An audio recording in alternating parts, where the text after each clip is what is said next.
नमस्कार दोस्तों, मैं सुजीत झा पाठशाला से। हमने पिछले अध्याय में पढ़ा था अंधेर नगरी, जो एक ही बहुत ही प्रसिद्ध, कह सकते हैं बहुत प्रसिद्ध उपन्यास लेखक श्री धर्मवीर भारती द्वारा लिखित गई थी, जिसमें हमने पढ़ा था कि किस प्रकार कौरवों की मृत्यु के कौरव के युद्ध के बाद, महाभारत युद्ध के बाद कैसे दो सैनिक आपस में बात करते हैं, उन सभी चीज़ के बारे में हम पढ़ा था। हमने विदुर के बारे में बात की थी और उसके बाद हमने बात की थी कि किस प्रकार किसी एक सन्यासी ने शुरुआत में भविष्यवाणी की, लास्ट में उसने आके ये बोल दिया कि ये सिर्फ कृष्ण की माया है, जिसने ये उसी के वजह से ये सब कुछ बदल गया, पूरी नक्षत्र बदल दिया उसने, जिससे ये सब कुछ बदल गया, इसलिए उसकी भविष्यवाणी गलत हो गई। तो जब दो सैनिक आपस में बैठे रहते हैं तब इनके बीच में आपसी बातें होती रहती हैं, ये सब चीज़ें थोड़ा बहुत आप ने इसके बारे में हमने बात की थी। तो आज हम दूसरा अध्याय शुरुआत करेंगे। तो आइए शुरुआत करते हैं। तो इसका दूसरा अंक है पशु का उदय। दूसरे अंक का नाम पशु का उदय है। इस अंक के प्रारंभ में पहले अंक के कथा सूत्र को पुनः ग्रहण किया गया है, अर्थात जैसे पहले अंक के कथा में पुनः ग्रहण किया गया, उसको ग्रहण किया गया है और संजय कृतवर्मा को अर्जुन द्वारा किए गए कौरव दल के विनाश का समाचार सुनाता है। इस दूसरे अध्याय में देखिए कि सब कुछ हो गया जब संजय जो है वो दरबार में आ गया। जब संजय दरबार में आ गया तो वो अर्जुन द्वारा जितने भी कौरवों के भाई थे उनके विनाश के बारे में बताता है। तो उसके बाद क्या होता है, समाचार सुनाता है और स्वयं उसके वध के लिए सात्विक ने शस्त्र उठाया था। सात्यकी मतलब एक औरत है, उठाया था, किंतु व्यास ने उसे अवध्य बताकर मुक्त करा दिया था। संजय कृतवर्मा को भीम के साथ हुए गदा युद्ध में दुर्योधन के घायल होने की सूचना देता है। तभी टूटे हुए धनुष को लेकर अश्वत्थामा प्रवेश करता है। वे पांडवों द्वारा छलपूर्वक किए गए पिता द्रोणाचार्य के वध से विक्षुब्ध होने के कारण पांडवों के वध की प्रतिज्ञा करता है। आपको पता ही होगा, जब महाभारत का युद्ध हो गया था तब सिर्फ एक अश्वत्थामा ही बच गया था उसमें से, और सब धृतराष्ट्र थी, उनकी धर्मपत्नी थी, ये लोग तो थे ही महल में। लेकिन जब संजय पहुंचा राज दरबार में, संजय को ये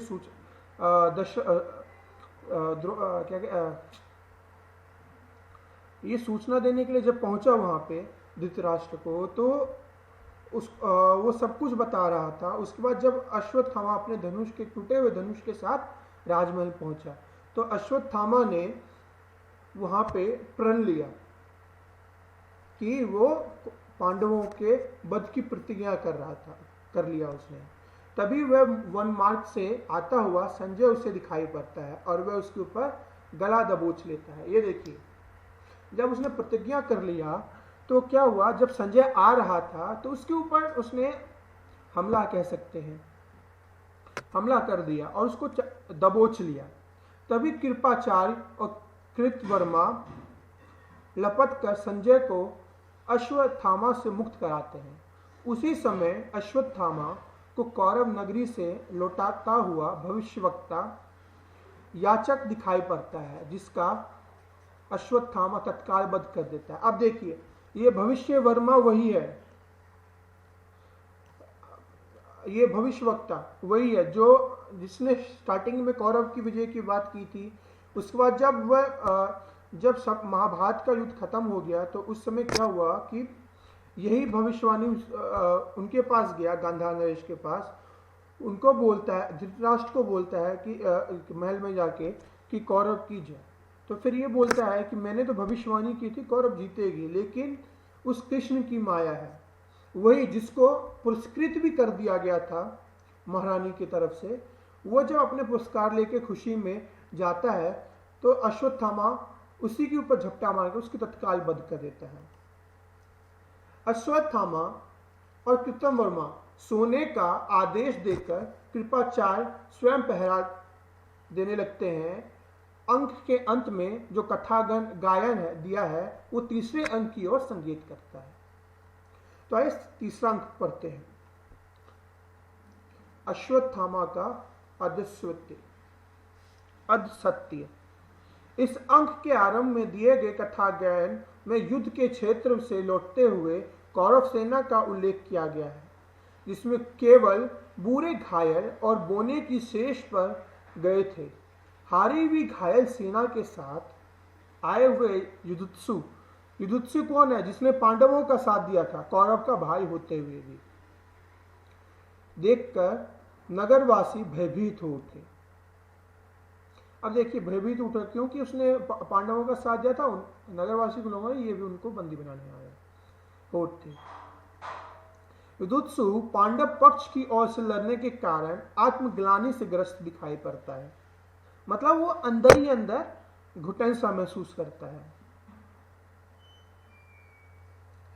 गांधारी युधिष्ठिर पर कठोर व्यंग करती है। तभी संजय गदा युद्ध में दुर्योधन की पराजय का समाचार सुना लेता है।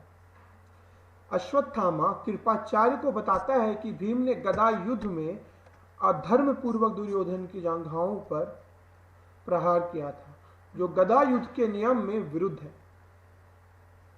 वह आवेश में होकर पांडव की वध की प्रतिज्ञा करता है। कौन? अश्वत्थामा। कृपाचार्य अश्वत्थामा को कौरव दल के सेनापति बना देते हैं, नियुक्त कर देते हैं, और कृतवर्मा और कृपाचार्य को सोने का आदेश देकर सेनापति अश्वत्थामा स्वयं पहरा देने लगता है।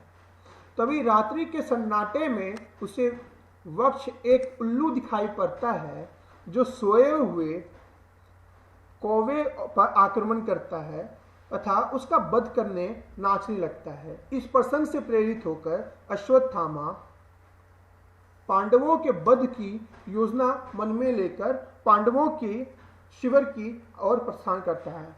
अब इसमें क्या है? अश्वत्थामा का अधसत्य में ये देखिए, जब संजय समाचार गांधारी जी को बताता है तो वो बताता है कि किस प्रकार दुर्योधन के जांघों पे मारकर भीम ने युद्ध की सीमाओं को खंडन किया, खत्म कर दिया है। उसके बाद जब अश्वत्थामा प्रतिज्ञा लेता है तभी कृपाचार्य अश्वत्थामा को सेनापति नियुक्त कर देता है।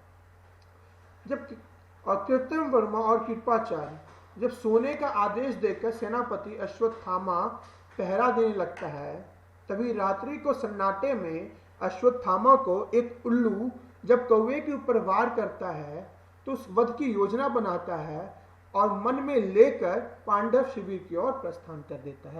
यह हमारा तीसरा अंक है। अब बीच में जब अंतराल आता है, अंतराल क्यों आता है? जब भी कोई भी आपने अगर कोई फिल्म देखी हो तो उसमें आपने देखा होगा इंटरवल आता है, तो थोड़ा बहुत हम नाटकीय मंच पे अपने आप को प्रस्तुतिकरण कर रहे हैं तो उसके बीच में अंतराल का समय आता है।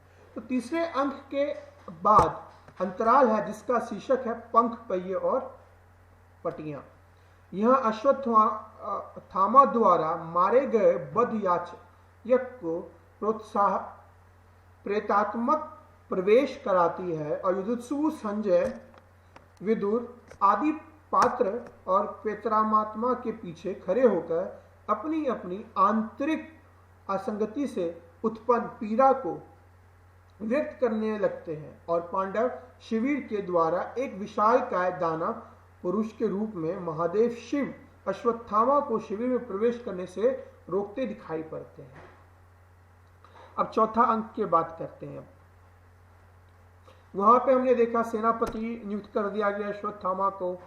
संजय ने यह भी बता दिया कि किस प्रकार भीम ने युद्ध की सीमाओं का उल्लंघन करके दुर्योधन के जांघे पे मारा। उसके बाद अश्वत्थामा मारने का पांडवों का वध। दोस्तों हमने जैसे अभी चौथे अंक में हमने पढ़ा तो किस प्रकार जो गांधारी है कि स्त्री प्रसन्न होकर उसे पांडव की, देखिए इसमें क्या है कि किस प्रकार सब कुछ व्याख्या होगी, किस प्रकार भीम ने उसकी हत्या की, भीम ने दुर्योधन की हत्या की, संजय के कहने के ऊपर ये सब हुआ। संजय ने सब कुछ बात बता दी। उसके बाद जब पांडव उसको ढूंढते हैं अश्वत्थामा को, तो उसके ऊपर ब्रह्मास्त्र, अश्वत्थामा अपने बचाव में ब्रह्मास्त्र का उपयोग करता है। जब अश्वत्थामा ब्रह्मास्त्र का उपयोग करता है तब क्या होता है कि श्री कृष्ण अर्जुन को बोलते हैं, अर्जुन भी ब्रह्मास्त्र का उपयोग करने काटने के लिए ब्रह्मास्त्र का उपयोग, लेकिन महर्षि व्यास के कहने के ऊपर अर्जुन अपना ब्रह्मास्त्र वापस कर लेता है। लेकिन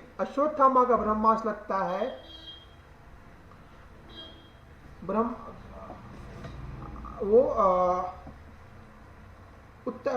अश्वत्थामा का जो ब्रह्मास्त्र लगता है वो जाके लगता है उत्तरा के गर्भ में जाके लगता है।